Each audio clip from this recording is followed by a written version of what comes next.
Hello, everyone. Welcome. Good evening on this 28-22 sports night. We technical difficulties.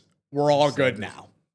Everything is fine. Not a hit record. Luckily, we're like 5 minutes in. Wasn't very far. If we had recorded a whole hour, I think we both were retired. Yes. Luckily, we're only Here, like Mr. 5 Paul. minutes in. Here's my resignation. That's what I deserve. It's all right. Obviously, it's been busy. We were just talking about how we haven't been on the show together here in at least a week, I feel like, because Monday you were with Elena riding solo, just the two of you, and then Tuesday Donald said, "This is my stage. Yeah, I'm taking over 28-22 Sports Night now for one night only. Longest. He went longer. He almost went 2 Sports Night episodes long. He did. Well, he ended literally, I think, just before. Well, obviously it dragged in because there was the response speech, but an hour 41. Yes, the longest speech since Bill Clinton was in office. Oh, Donald. He loves the app. He loves to talk about many different things. I figured in his tenure at president, he would probably eventually break the record because the guy just loves to talk so much. You know, and he ended up doing that. And him thanking the United States hockey team, the men's hockey team, of course, took about 10 minutes. So that probably ate into it a little bit as well. But yeah, it was a record-breaking speech for him. Maybe not enough time to recognize the boys that won gold on Sunday morning. Did you wake up, by the way, for that? I watched. I ended up watching the highlights. The highlights. I was going to say, I know what your sleeping habits are. So yes. 8:10 was a brutal awakening if you were going to make that happen. Same with me. I got up. I think I watched the second half of the third period and overtime, and then I had to watch the highlights. Important part. It ended up being, you're right. I didn't see the first 2 goals. I didn't see at the time Jack Hughes get his tooth chipped. You watch the deflection, the stick hits his tooth and knocks it out. Well, that's what hockey players always. Those guys, they are tough as nails. They are tough as nails. And I don't know. I just, like, does it not hurt? And they just don't give a crap? It probably, he probably, of course you realize once the blood starts gushing, I believe, like any sport, they do have to stop the game because you can't get blood on the ice. But is it just the adrenaline maybe of playing such a physical sport like hockey where you just you don't like feel it in the moment? Like an hour after the game ended, do you think eventually he was like, "Holy crap, I'm in a lot of pain right now"? Might need to get a replacement tooth or whatever they put in there, or just keep it. Again, most of those guys have missing teeth. You smile and there's missing one here. Sometimes it's a tough look for them, but isn't he? Who's he in a relationship with? He's in a relationship with someone like a celebrity. I feel like Jack Hughes. So maybe she's gonna. You got to remind me who it is. I know it's someone notable. And Tate McRae. Tate McRae, yes. Strongly linked to Tate McRae. Strongly linked. That most likely means that they're together. The pair were first spotted together in November of 2025. Okay, so recent. Oh, so this is very recent. They have not confirmed their relationship as of February 2026. I think he was with the kid. She was with the kid Leroy at some point too. I think they were in a relationship for a while together. But between his salary of the NHL and what Tate McRae is making by her music, he probably had veneers in there within 48 hours. She's probably making more than him. So I wonder how his smile looks now. It's got to be pretty clean. A new set of white teeth. Unless she likes the missing. Unless she likes. No, he's in the. I wouldn't get him a veneers. I mean, at this point in your career, he's probably just going to lose another one. It's a valid point. Or I have a brilliant idea. Let's wear a mouth guard. They aren't doing that. He ain't doing that. I wonder who's like.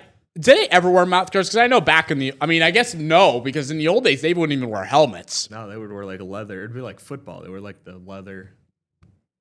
Yeah, it wouldn't. So you're signing up for hockey, and you might lose a tooth, you might get a broken nose. It's the nature of the sport. A skate to the under the eye. Yeah, just like obviously that's a freak accident, but like that was nasty, by the way. I hope she's doing all right. Yeah.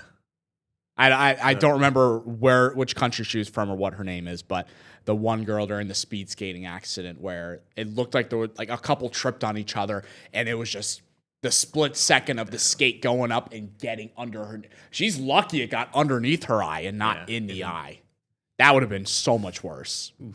Yeah. Ugh, nasty stuff. But the Olympics are all done. I think Norway ended up finishing with the most medals, I believe it was, and the U.S. came in second.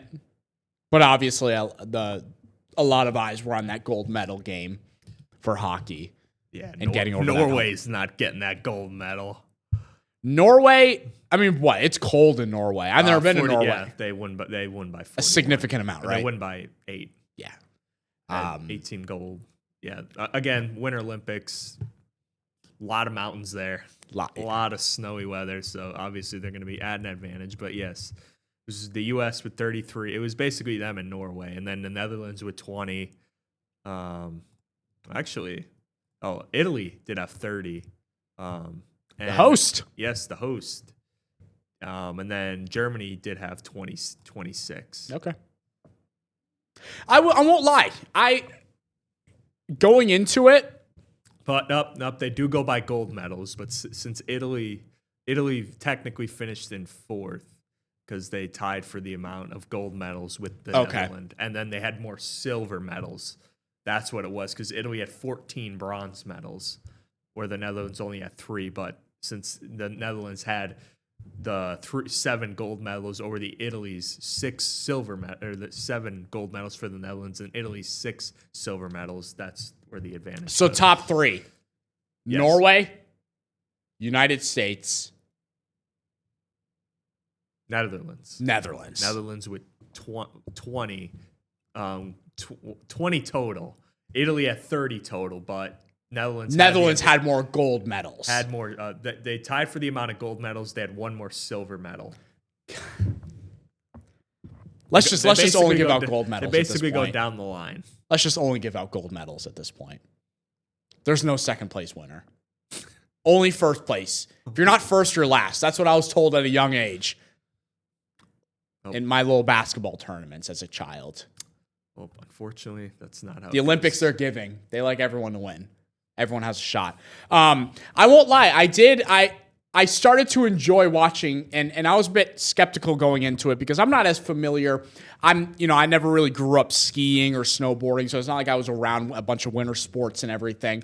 But I did enjoy sitting down and watching the speed skating. I got really into. I enjoyed just watching how quick they are on the ice. I mean, you're running pretty much around a track, except you're on freaking ice and using skates, and just the form.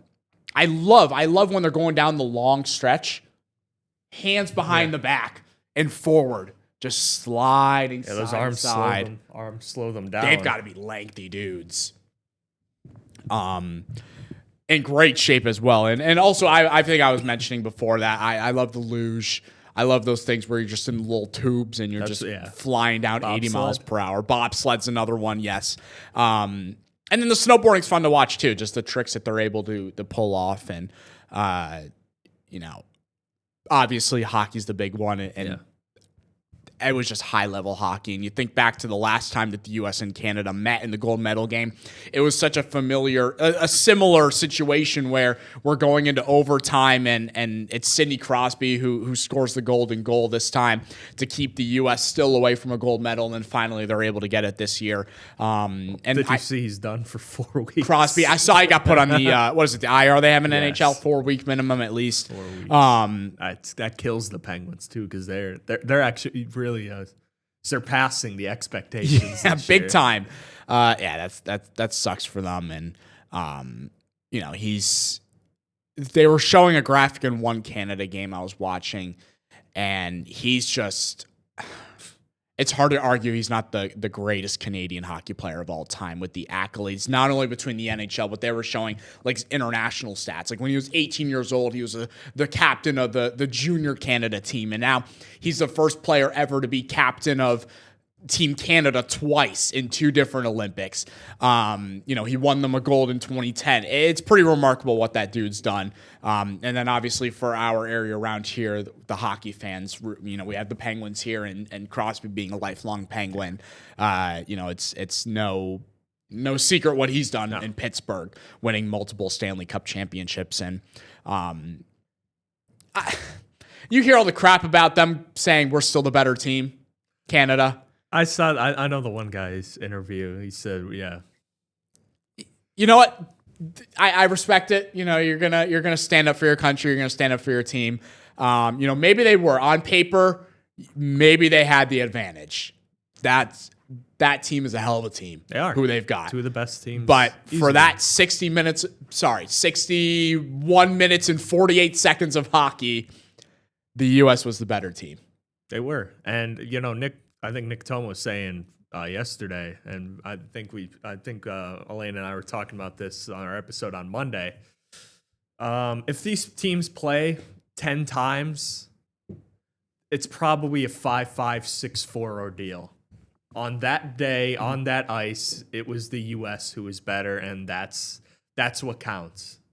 Again, ironically, it was Canada and the U.S., both men's and women's teams, both winning 2-1 in overtime, and probably replays that'll be played throughout history in terms of U.S. hockey. The save that Hellenbach had on 41 shots. And then, of course, Jack Hughes putting it away, because Jack Hughes talked about, I believe it was in the third period, he gets a really bad penalty, and the U.S. is in like a 5-on-3, and Canada was putting the pressure on the U.S. for a majority of that third period. Hellenbach and that penalty kill unit holds out. I think they were 18 of 18 in the Olympics in penalty kills, which is obviously a big plus when you're not allowing shorthanded goals. But yeah, on that ice, on that particular day, the U.S. was the better team, and I know they're going to be salty, but I guess we'll have to wait till the next the fourth season, or what's it called, the Four Nations. Four Nations, yeah. That's what, 2 years from now. Probably, yeah. Which I think, again, I think that brings out a good sense of patriotism and a good sense of competitive spirit in that hockey rink. But we'll see in a couple of years, and then the coming to the Salt Lake City in 2034. Oh, 2034. Yeah, 2030 is not America, right? 2028's LA. 2034 Salt Lake City. Yeah. The 2030 Olympics. You would think with how much it's been promoted in my IFB. The French Alps. Okay, got it. French Alps 2030. I also love the tribute to Johnny Gaudreau. I'm holding up that's- his jersey everywhere, and you know, I think that was really cool to, you know, see them kind of recognizing a guy that probably would have been on that team, and you know, just to kind of show the emotion of, you know, 46 years without it, and the U.S. teams over the years, how good they've been, haven't been able to get over that hump, and finally that team's able to do it. Pretty cool stuff. What's his name? Kenny Albert, unbelievable at play-by-play. I don't know how you feel about him. People are very. I have some buddies that are like not fans of him, but then others that are like, he's far and beyond so good at what he does. Not only for hockey. Hockey, I think, is where he really excels at. I know baseball, he does a good amount as well. And then also, how about Big Mike? Big Mike Tirico, the Newhouse guy. I'm saying Newhouse because This was his last one. Crazy, right? He's to go from the Super Bowl to covering that. I mean, what a February for the guy? Give him a vacation. Give him 3 weeks of vacation. Go. I don't think he could do that though. I think until there's a dead period, he's going to wait until the summer of 2027 when we're in a lockout for baseball and there is logistically nothing he can do sports-wise. But wait, speaking of that, Mets Pirates opening day on NBC. Yes. Let's bring it. Skeens had a little bit of a rough outing today. Aided by some bad defense. I'll have to show you later. I want to take a look at that. Cruz misplayed very lightly a fly ball. Call me shocked. But yeah, had 4 walks, also had 4 strikeouts. 1 earned run was again due to O'Neal Cruz, but not worried. It's spring training. World Baseball Classic is also. I was just that was a perfect transition because you were talking about the 4 nations, and I was like, let's hold on because I want my Americans to beat those Dominicans and Venezuela. Yeah. Well, wait a second, because Dominican Republic has its own team, right? Well, that's a different country. Puerto Rico, do they have their own team? Because they're American, right? I'm a fool for not knowing this. I believe We just had this discussion a few weeks ago about Bad Bunny not being an American. Some folks thought so when he technically was an American citizen. do. Puerto Rico is his own team, right? Yeah, Because, I mean, they've got talent out of the wazoo. they do. I'm excited about that. Starting Thursday, March 5th. It's coming up next week already. Yes. Skeens. That'll be a good one. Now, granted, I don't think the U.S.-Canada matchup is going to be as fierce as it is on the ice. I think the U.S. might have an advantage on the diamond compared to Canada. Yeah. Just a little bit. Just a little bit. But those always get spicy between some of the Central American teams and the Latin teams, DR and then and those Venezuela. Asia teams as well. Because that also plays a huge factor too. The Japanese team, the Korean teams, they're competitive as well. We got a lot going on. There's a lot going on in the sports world, Ricky. Yeah, USA's pool is Brazil, Great Britain, Italy, and Mexico. So the Mexicans will probably give them a run for their money the best. Pool A's got some fun ones. I think Great Canada- Britain has a really weird roster. Can you do. click on that roster? They have some guys that you would not think would be from that Well, part of the world. I mean, this is what goes back to some of the stuff with the basketball Olympics. You have players like a Jackson Hayes. That's true. Yeah, getting a passport just so you can play for a specific team, so you can be in a teammate of someone that you maybe play for in the real world, in the MLB. See, pulling up the roster, I don't recognize any of the. You don't recognize any guys? Brandon Beck, he's on the Yankees. Tristan Beck,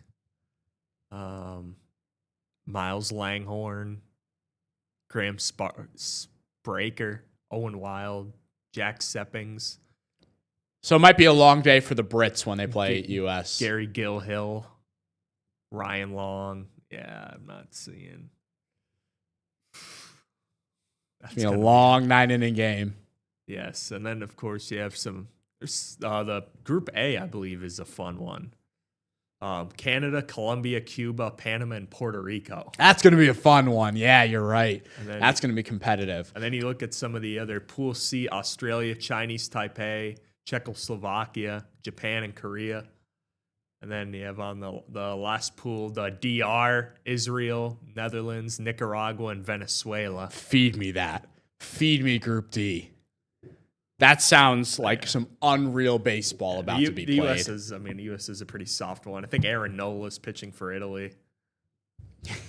I gotta look at the rosters before next week just to get an idea of where guys are. It's so interesting how players are warming up like this week's spring training with their teams, and then they're getting shipped to go That's play what somewhere. Skeens is doing. He's done after this start, and he's going. He said he's looking to make 2 starts in the the WBC. U.S. Because that's the thing is, I don't think they want to do like they don't want to overwork themselves either, knowing the season's right around. Because by the time the WBC's done, I think the championship's March 17th. Opening day is gonna be like 10 days away. Yeah, You don't want to be burned out by traveling back home and getting set, getting in a routine with your team again. It's gonna be fun though. It's gonna be fun. It's gonna take some time to getting into it, but I think once we get to like the knockout rounds, that's where the baseball is pretty awesome to watch. yeah, it is. Trying to think, are there any? Oh, there are probably some Mets. I'm sure Lindor is playing for the Puerto Rican team. I think. Oh no, he's hurt. So I don't know if I actually don't know if I have to look to see which Mets are going to be on that roster. Yeah, Thursday, March 26th. That's opening day. So yeah, 9 days between the championship of the WBC and opening day when the Mets feed off Paul Skeens on NBC on our channel. And whoever you can watch it right whoever here. the Mets throw out there. Peralta versus Skeens. An old Most NL likely. NL Central matchup. Her Tong had a good outing today against the Cardinals. That's good. Nona. It's crazy. Bo Bichette had a hell of a play. I saw some rough defensive clips throughout a camp he was having. There were a couple. He's adjusting to playing third base. Because there were questions about his arm not being able to get the ball. The across. throw I saw the other day, it was able to get to first. It was more the first baseman. It wasn't a starter. It was some minor league guy who wasn't able to scoop was it it up. the one where the guy couldn't hang on? Kind the of had to ball? reach Yeah. off a little. Whatever. All I'm saying is the Mets are doing this to me right now. Reeling you right back in. Oh, yeah. I can't wait for the cold stretch. It's not fun. It's not Cold fun. stretch. They lose like 8 of 10. I ran into my buddy when I was parking. Where was I? I was at the gym going to play some basketball the other day. I ran into my buddy. He was leaving while I was parking. He's a big Mets fan. Don't know what Latin country he's from. But he's like, I'm excited, man. I'm pumped. We're going to be good this year. I love it. And I'm like, yeah, hell yeah. Let's go, baby. LGM, let's do it. So ready for baseball to get going, especially because my pathetic basketball team doesn't know how to finish a game. I'm sidetracked. That. I want to talk about basketball here. No one cares about my Lakers and how poorly they disappoint me. All right, let's get a break in. We're going to cover everything. I want to talk everything. We got a lot of high school basketball to catch up on. Big week coming ahead. So we're going to get a quick break in right here, and we'll be back in just a couple minutes.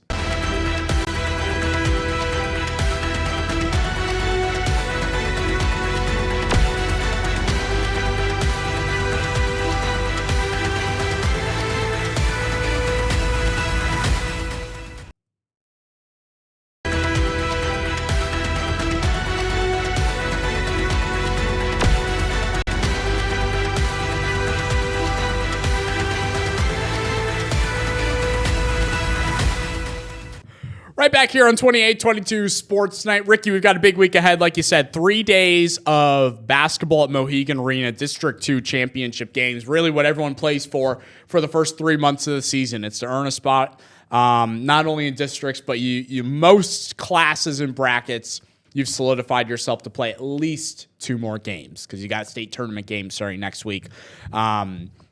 I think I know the answer to this, but is there a game in particular when you look at the whole slate that excites you most and would be the one game that goes down to the wire? I know you're probably thinking what I'm thinking, and is it the game tomorrow night at 8 p.m.? Thursday night, yes. Obviously, that game, I'll let you touch on that game. Feed me Girls AA Friday at 4 p.m. Addison Kilmer. Ricky's going to be at the door at 2:30. Make sure he gets into this thing. Number 2, Mountain View, going up against Wyoming Seminary. He's got a D1 player that is escaping my mind. Ella Stanbaugh. Just dropped 40 in the first round. Dominated Elk Lake. Give me this. These two play the same position, too. Grown woman. Yes, they both play center. Addison Kilmer going to East Stroudsburg. Stanbaugh is a verbal commit to the Richmond Spiders, I believe. Mm-hmm. These two can play. I think Addison's got the physical advantage. She can shoot. These two are going to be fun. 4 p.m. I know we haven't gotten to many of these games, but these two players are going to be fun to watch tee off against each other because they can both play and they both are the focal points of their respective teams. You know, you got arguably the best Mountain View basketball player in their history in Addison Kilmer, and then a D1 prospect in Ella Stanbaugh, who's just as equally talented as Addison Kilmer is. That one's going to be a fun game. Friday at 4 p.m., kicking off at the arena, kicking off that Friday action right before another great girls game. Well, could be a great girls game right after in Hazleton against Scranton, but I know you're probably going to get to that game next, but I want to highlight some girls action and Girls AA with Kilmer going up against Stanbaugh at 4 p.m. in what should be hopefully a game that goes down to the wire. And both of these teams are going to qualify for states, so obviously we're not done with them yet, but this should be fun. Yeah, you know, it's. I would love to go. I wish I could have spent more time covering these teams. I know Mountain View and Wyoming Seminary are 2 teams that I really want to get to more. Mountain View, you know, I get 10 minutes within the school and my phone goes to, you know, crap on the connection because I'm just surrounded by forests. And then there's this beautiful school right in front of me, massive. Nice little gymnasium. It gets loud, and it's just the Addison Kilmer show. And then, And then, you know, with Ella, you know, we got to her game the other day against Elk Lake, and it's just, you can tell she's just the best player on the court, and it's not close. She's just such a, the ability to do a little bit of everything, and her size just gives her such an advantage. To watch these two, who I don't think have played each other this year. Nope, they have not. Square off, at the arena to kick off Friday. I think it's really going to get the juices flowing for everyone. I guess we'll stick with Friday. You mentioned that game afterwards. Friday at 6:00 is Hazleton and Scranton. I think the last 5 games I've gone to shoot for work purposes, I have run into Coach Joe Gavio just watching basketball. Last night, or Tuesday night, I should say, at the Wilkes-Barre Hazleton game supporting the boys team. Saturday, I get to Dallas. My man is in the corner of the arena at Dallas, just enjoying hoops. Not scouting. He's not playing either of these teams anymore. Just watching some basketball. I guess there's snow on the ground still, so he can't go golf. I know he really wants to go golf. I'm sure he does. When's number 1 of 200 something that he's going to be playing this year? How the hell is he getting 200 matches? I wonder. Is that what retirement's like? I guess must so. be. It's golf. Well, let's reconnect, Ricky. Like 50 years down the road, we can just go on tour across the country. Go to the best golf course. Our future wives would love that. Hey, honey, sorry, I'm leaving for 8 months. Going to go play some golf every day with Ricky. We're going to travel the country. You can FaceTime me afterwards if I don't shoot under.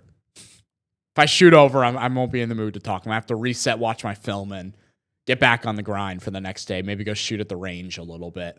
Hazleton, I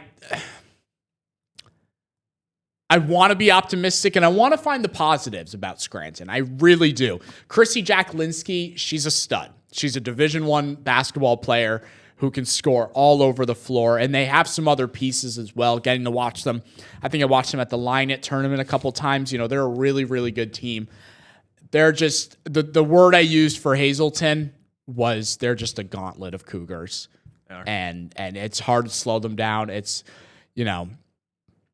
their press just wears you out. And we've reiterated that over and over and over again, but it's just the truth. And I think it comes to fruition again on Friday night at 6 when they play Scranton. And I think, Coach Gavio, I don't think he's been too pleased with the last few games that they've shown on the court.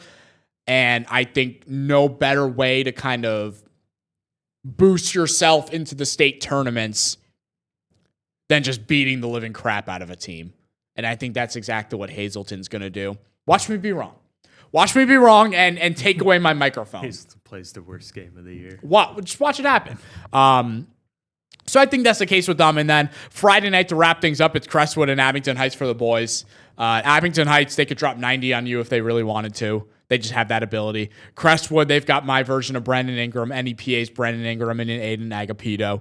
Love the kid. Absolute stud. His mixtapes are unbelievable. He's always got like maraca Spanish music in the background. It's awesome. It's awesome stuff to watch. So I think Friday's going to be a really good slate of games. And you've got teams that I think you've got a couple teams that could make some noise in the state tournament playing on Friday between Hazleton, the winner of Mountain View Wyoming Seminary. It's not often, especially at the AA level, that you're going to find someone over 6 feet. I got 2 of them. And you got both teams have one of them. And I think that just gives you such an advantage when you get to the state tournament. The Thursday. I'm fascinated by Thursday to kick it off. There's only 2 games. Only 2 games on Thursday. First one's Valley View Prep Girls. I watched them play at Valley View, and Valley View snuck out a win. But I also think I'm pretty positive Prep also beat them once this year. I believe they. I think they maybe split the season series. So now they'll meet for a third time. Similar records, 19-5, 19-6. And both these teams have experience. They're teams that both schools are frequently finding themselves in this position. Scranton Prep especially. They're always playing at the arena. Well, I said it last week, I think. I was like, it doesn't matter. When you look at now, Dallas is playing Scranton Prep for boys, right? Yes. Okay, so yeah, I said it last week. I was like, regardless of what happens, Scranton Prep boys, they will find their way to the arena, which they did. The same thing with the girls. And, I think both have, between Chloe Mamera of Scranton Prep, she's another one of those just physical bodies that you can't teach. Just bigger than everyone.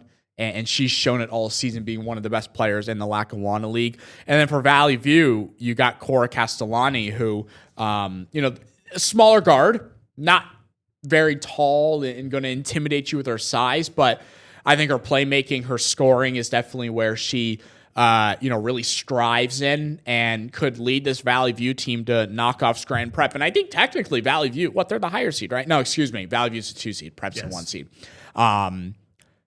But both teams, I believe both are automatic qualifiers. I always forget how many qualifiers in each bracket. And 4A and boys has 3. Valley View boys are now moving on after beating Wyoming area Tuesday night in the 3rd place game.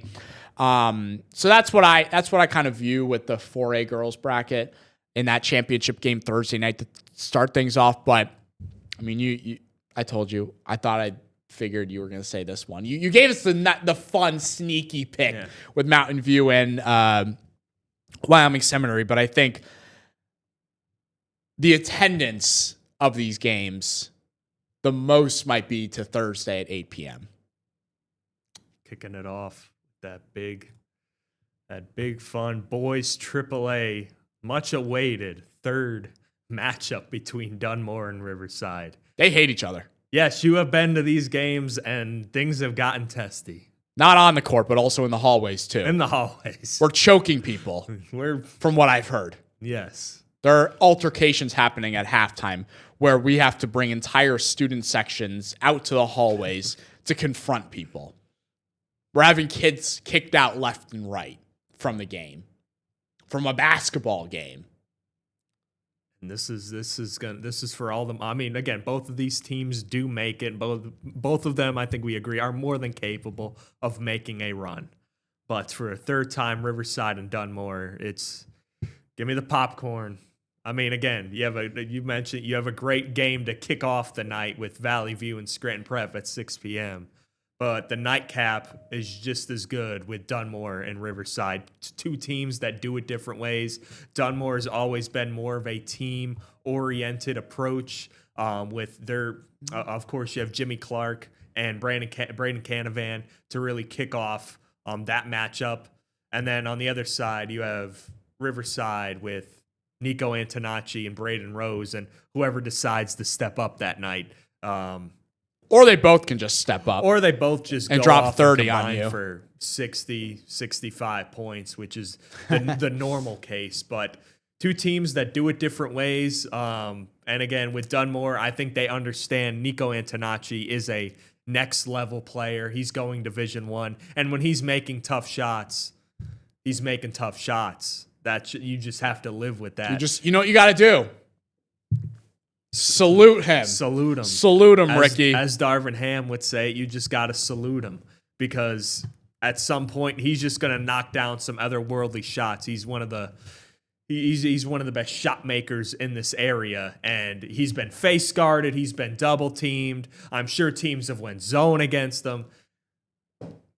At some point, you just got to deal with it. And again, they were in a tough game last week against, or not last week, but on Saturday against Riverside or Holy Cross. That was a close game from what you were telling me, and that shot right before the half seemed to swing momentum, and it carried over into the 3rd quarter as Riverside extended their lead to, I believe, 15. They're up 15-17. It was a 3-point game. Braden Rose hits a 3-pointer at the buzzer to send it to the half. They're up 30-24. If you're Holy Cross, you feel like you're in it. You're on the road.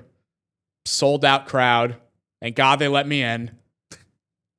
It's a 6-point game against, arguably the best team in the area. And they just, by the time I got there was 5 minutes left in the 3rd quarter, and it was up to like a 16-point game. And I'm like, how the heck did this happen in 3 minutes? And apparently it was just shot. They started hitting threes, and there was nothing you could do about it. That's typically how it goes against a team like Riverside. They just start knocking down shots, and there's just nothing you can do about it. It's sort of like those Golden State runs in the third quarter. They come out of halftime and they just blitz you. And unfortunately, that's what happened to a really, really good Holy Cross team, who I believe had like 4 players in double digits. Like, they didn't play a bad ball game. CJ Thompson had 18, Badurka had 13, Colin Farrell had 14, Colin Ritterbusch had 10.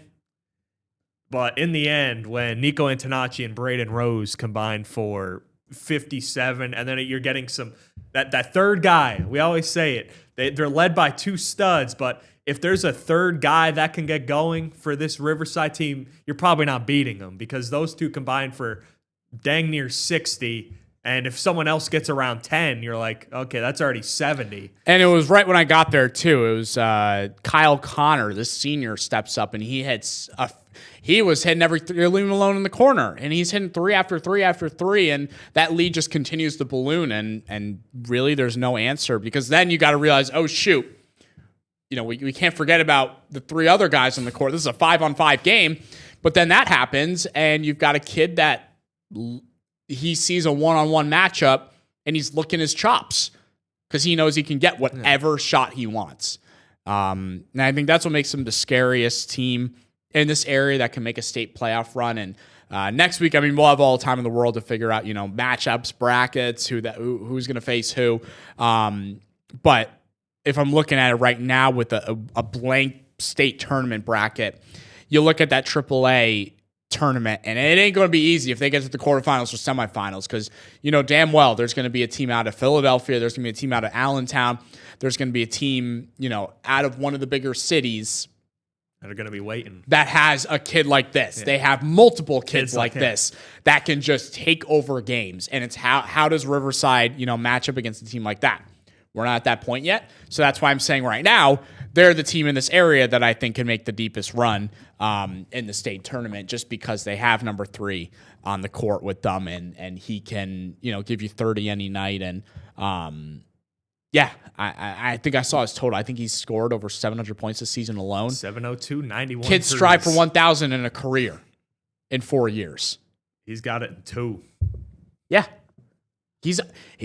I was talking to someone when I was at the game on Saturday. He keeps this up, he could be nearing 3K by the end of his career. Very well. He's going to hit 2,000 early on next year as a junior. Whole season ahead, and then an entire senior season too. Like, that's what I would love to know. I know 1,000 is looked upon. I know we've covered a couple 2,000 scores, Addison Kilmer being one of them we just talked about. But how many people in Pennsylvania have hit 3,000 points is my guess. And that's something, or this area maybe even. I don't know. I don't know how many points Jerry McNamara finished with in his high school career. Had to be a lot. You don't just get your jersey retired on the wall if you're not scoring buckets for a long time. There have only been 4 basketball players that have hit 3,000. In the state of Pennsylvania? Yes. The Commonwealth of PA? This includes Clairton's Aina Wade, just became just the 4th girl in WPIA AL history to reach the 3,000 point mark in early 2025. Tom McMillan out of Mansfield played from 1967 to 1970, put up 36.08. God damn. Anthony Nastasi, Northern Bedford County, scored 3,662 points from 1995 to 1998. So not only has it barely been done, but it also hasn't been done in a long time. There have only been 4 boys to do it. I'm confused. Oh yeah, AJ Nastasi at 3833.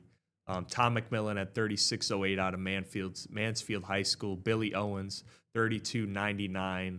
And then you had number 4 with Ron Crick at 31.74 out of West Reading High School.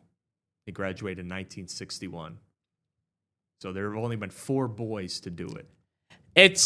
It's a long stretch, and you is. can't get injured. You can't miss games. You can't all of a sudden, I mean, hey, the PIAA's changing the rules. We're playing 6-on-5 if we're playing against Riverside, so you can have 2 guys on Nico Antonacci. Everything. I mean, it's got to be a clean slate. He's just got to do what he's got to do. Really can't have off nights either. And again, he rarely does, though. An off night for him is 20. Well, yeah, that's the thing. Is the last time they played Dunmore at Dunmore, he was held to 7 points in the first half. And it was Braden running the show. And it's like, oh, wow. Like, kudos to Dunmore. They found a way by face guarding Nico to keep him out of the game. What did he go for in the second half? 24 points. Finishes with 31. You can't contain him for 32 minutes. You just can't. He finds a way, whether it's at halftime, the coach seeing something and telling him to attack a different way, or just eventually he's smart enough, his IQ is smart enough that he can just figure it out himself how to avoid this super duper pressure that teams are putting on him every single night. Yeah. It's fun. It's a lot of fun to watch, and I'm excited to see Thursday night what he looks like at the arena. We'll see if they can go back to back. They won last year. Yeah, they won last year. Dunmore, this is the first time they've been there in a while. 2010. 2010 is the last time the boys team. Holy crap. Well, I guess technically it wasn't at the arena in 2010. I just think they hosted them in different spots. So they've never played in the arena, period, for a district championship game. It's always the girls' team. We figure that out. It's always the girls' teams that are in there. Holy Redeemer, I believe that's on. That's on Saturday, which I want to get to Saturday's slate, but let's get a break in real quick here on 28-22 Sports Night. A lot. 5 games on Saturday, I believe. Yes. I also want to touch on a little college hoops if we have some time as well. We'll be right back in just a couple minutes here on 28-22 Sports Night.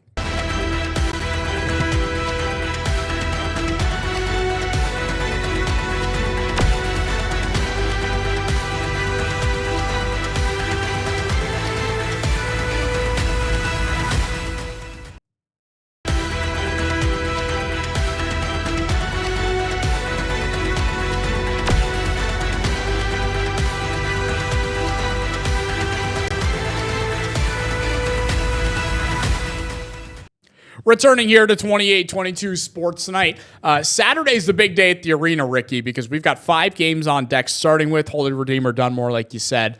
They've played each other 4 consecutive years at the arena, followed by Susquehanna Old Forge. I'm curious to see what the Sabres give this Blue Devils team, because... Well, you've seen this. I have seen... They shoot. They love to shoot the ball. Griffin Fisk is one of the more unheralded players in this conference. Gets forgotten about. So how damn far they are up north.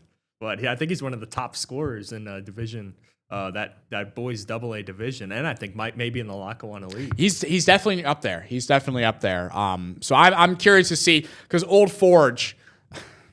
God, I told you what happened Saturday when I got to the Old Forge Blue Ridge game. Yeah, I was praying that it would be close. It was 40-19. And I just want to say publicly, thank you, head coach J.J. Thomas of Old Forge. I go up to him when his team comes out of the locker room from halftime. Yeah, and that was right afterwards. He was telling them, don't look at the camera, because I asked to sneak right in, and that's why they're all laughing. I asked him, I said, Coach, I just got here. Can we maybe leave the starters in for a little bit? Let me get some highlights. He says, oh, they're playing. And I was like, thank you. I appreciate it very much. And I think he understood it's also state playoffs. You don't want to pull them at halftime. Yeah, you want to tune them up. You want to get them ready. You also, I feel like it's a little, I don't know if it's disrespect, because a lot of these coaches know each other. This area knows each other. And to kind of pull your starters at halftime. The coach on the other side has to realize it's a state playoff game. Yeah. It's not. It's one thing if it's a middle of the regular season. Okay, maybe they pull them. This is a state playoff. You want to tune up. Game. You want to get ready for the arena. You want to get ready for the state tournament starting next week. But I'm curious to see what they do in AA, because they've got, seniors leading the squad, and between Cam Parker and Logan Fanning and Cam Krasnowski, they just got a bunch of seniors that... 2 Cams. Cam Parker. Two are very... Crush had a career high 22 in this game. He was hitting threes from all over the place. But yeah, I'm fascinated to see what they can do in the state tournament. Obviously helps to have a 6'7" guy on your team in Logan, who just is on cleanup duty nonstop down there in the paint underneath the basket. But Susquehanna, I'm also, I watched them. I went to go see Susquehanna play at Lackawanna Trail, where they beat them. Yeah, and they played them again, and that game was not close. No, Trail won that, right? Or was it Susquehanna? Did Susquehanna sweep that season series? I believe they did. Okay. Yeah, I'm it's gonna be a good slate at 2 p.m. as we kind of move forward the rest of the night, because then it just gets to the big schools. That's like the last little schools games, because then 4 o'clock we got Prep Dallas boys. They're gonna just rip each other apart. Dallas wants to keep it low scoring. Prep wants to run. Prep just wants to run. They just want to run. Create turnovers. I mean, you saw them at that Wyoming area game, but we both did. Yeah. Yeah, you're with me now. It's not just me anymore, Ricky. No, it's... What's today, Wednesday? Yep, it's Wednesday. Hell yeah. You know who you're rocking with for the day. Yes. I know who I'm rocking with for the day. It's you, sir. That's right. Later in the week, second half of the week. We got some surprises for the viewers at 6 o'clock in the near future. We do. See what's able to happen. And then the girls' 5A game, North Pocono pulling off the upset over Dallas over the weekend. Yeah, that was a great game. That was the Clementonis. They're studs, those two. And then they're playing Crestwood, who I really like North Pocono. I love the coaches over there. They treat us very well. It's going to be a tall task. Literally going against Crestwood because of the height they have, the length. And Crestwood's the one team that's, I think, scared Hazleton the most, who's looked at as the best team in this area. I think, could you say they're best team girls, boys? Obviously, the competition's different. Overall, I'd probably say so. Hazleton's the best team in this area in NEPA. Girls and boys, yeah, I'd probably give it to Hazleton. Yeah. I mean, it's... And then a fascinating matchup to wrap things up. 8 p.m. Del Val and Wilkes-Barre area. I put the video in there. You did. Go throw that celebration video up, because coach afterwards, Jimmy Levan, after the whole thing happened, he goes, "You're brave to come in here." Yeah, throw that video up. That's what I like to see. They set me up well up top so I could get a good shot of it all. First time in his 4 years as the head coach that they're going to the arena. So he was talking to me after the game about how this is a really good senior class, and between Januzzi, Keating, this has been his first freshman and senior class that he's worked with all 4 years. And, they lose last night and they're done. They're not playing anymore. But now they get another opportunity Saturday night. And then later on in the state tournament as well. And that's going to be, they better be ready to play in the state tournament. That boy's 6A. That boy's 6A is ruthless. It is. There's some no joke. Not fun. No joke talent in there. So you kind of have to think about that. And then the team they're going up against. They've been a nice story. Delaware Valley. They start out the season really well, and then I think they go through some up and downs, middle of the year. But they're now a perfect 6-0 in February. They've won 6 in a row this month, and they went to a Williamsport team that was probably feeling pretty good after their quarterfinal win and just hand it to them, beating them by 30. And they've got a sophomore guard, this kid, number 3, Trey Newton, 33 points last night as just a sophomore. Kid's a stud. He can score all over the floor. And then this guy also, Tyler Lombardo. He looks like he's 30. He's got the tattoo sleeve and everything, but the kid can ball, and that's what I like. That's what matters. Yeah, I mean, this was a pretty close. This was a close game at halftime. It was only an 8-point game, but then Delaware Valley comes out, doubles the lead to 16, and then a 10-point win in the fourth quarter as well. But this is a perfect example of getting hot at the right time. They really went out, won all of their games in December, and just went on from there. Remember, this is a team that beat Valley View by 20. This is a team that it currently has not lost since they lost to West Scranton, I believe, I believe in December. And they have really just carried on from there. I'm fat. Yeah. And the thing I love to wrap things up, because I know we only got a couple minutes left in the show. What I love is the coach after Chris Holzer, I believe his name is, talking about the fact of how long that freaking drive is. Yeah, they're like they're near the New York border. Not near, next to. I've told you this. This is my halfway point when I go back to visit my family in Connecticut, Delaware Valley. I see the football field. I know I got an hour and a half left on my drive. But that means I've already driven a damn hour and a half from Scranton. And then on top of that, I don't know if you've made the drive to Williamsport. I have not. Oh, we went out to Muncie to get my car. How was that a long drive? Yes, because it's all back road. There's no interstate. On top of that, so an hour and a half to get not only to Scranton, but then also to get to Williamsport High School. Think about how brutal that would have been if they lost. How long of a drive that is back home. I mean, he said it was like they had to leave school early. It took them like a 2-3 hour. Took a break. 3 hour. Yeah, they said he stretched out. I think in like an Exxon. Yeah, it was an Exxon or a Love's or one of those. Turkey Hill, something like that. And he said to go there to get that win and to not.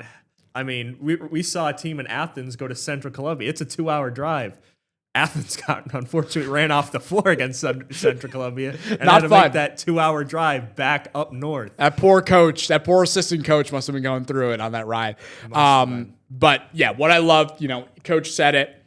He was like, the kids won't like this. We got practice tomorrow after this game, after a 3-hour drive. But the positive, they're playing in the arena on Saturday. They are. And that I'm sure that's worth it. I'm sure it's worth it to those guys who I would have to look this up. I'll have to look it up after, but I don't think they've ever played at the arena either. I think this is their first time that they've reached the arena games. A lot of memories. I think you saw sort of at the end of that Wilkes-Barre area game, just the emotions getting to the arena. Yeah, so many kids were bawling from the Wilkes-Barre side and hugging parents and family just because it's been years since they've made it. And, these bigger schools too, how tough the competition is with how many kids you go to school with and thinking about, narrowing it down to a little roster. And then for those kids that even get some playing time, it's gotta be special. Gotta be special for sure. Can't wait to cover it all. It's gonna be a fun 3 days. It is. It's gonna be electric. Thanks for being with us here on 28-22 Sports Night. Next week we'll recap it all and preview what's ahead in these state tournaments. What Del Valle will. What? We'll have a little break to sort of comprehend. We're gonna take a nice breath. Yes. We're gonna breathe and relax. A lot's happening the next few days. So we're gonna relax and take it easy for a couple days. Well needed. Then it's state playoffs. Then we get it going again Friday night. All right. Friday night. Thank you for being with us as always. You can find us here on the 28-22 Now app, 8 to 9, Monday through Thursday. Thanks for being with Ricky and I tonight. We will see you tomorrow.